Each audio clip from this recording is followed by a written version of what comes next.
यहाँ आपको अपडेट करेंगे। ऑफिशियल सीक्रेट एक्ट और आर्मी एक्ट में तरमीम की मुसव्विदों पर दस्तखतों के मामले पर सदर मुमलिकत ने पार्टी रहनुमाओं से मशावरत की। जराये का कहना है कि सदर मुमलिकत का रवा हफ्ते PTI चेयरमैन से जेल में मुलाकात करने का इम्कान है। मजीद जानते हैं टॉन न्यूज के नुमाइंदे अब्दुल्ला मोहम्मद से। अब्दुल्ला, बताइएगा, सदर आरिफ अलवी और चेयरमैन PTI की मुलाकात कब तक मुतवक्के है? बिल्कुल, ऑफिशियल सीक्रेट एक्ट और आर्मी एक्ट में तरमीम के मसवदों पर सदर मुमलिकत के दस्तखतों का जो मामला है उस पर PTI और सदर मुमलिकत आरिफ अलवी के दरमियान कल रात और आज सुबह दोबारा मुशावरत हुई है। सदर मुमलिकत ने पार्टी रहनुमाओं से मुशावरत की है। पार्टी ने सदर मुमलिकत को हंगामी बुनियादों पर पार्टी चेयरमैन से मुलाकात करने का पैगाम भेजा था। सदर मुमलिकत ने रवा हफ्ते PTI चेयरमैन से जेल में मुलाकात करने का इम्कान जो है वो जाहिर किया।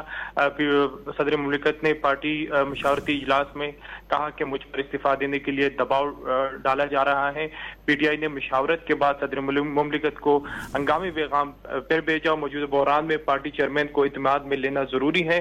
पार्टी की सीनियर क़यादत ने सदर आरिफ अलवी को बताया कि मुझे मौजूदा जो बहरान है उसमें पार्टी चेयरमैन से जेल में मुशावरत जरूरी है। चेयरमैन PTI के साथ इस हवाले से जेल में मुशावरत होगी। सदर मुमलिकत ने पार्टी को यकीन दहानी करा दी और ये हमारे ज़राए ने ये तस्दीक की है कि रवा हफ्ते सदर मुमलिकत जेल में पाकिस्तान तहरीक इंसाफ के चेयरमैन से मौजूदा सूरत हाल के हवाले से मुलाकात करके मुशावरत करेगा। जी, बहुत शुक्रिया अब्दुल्ला मोहम्मद अपडेट करने के लिए।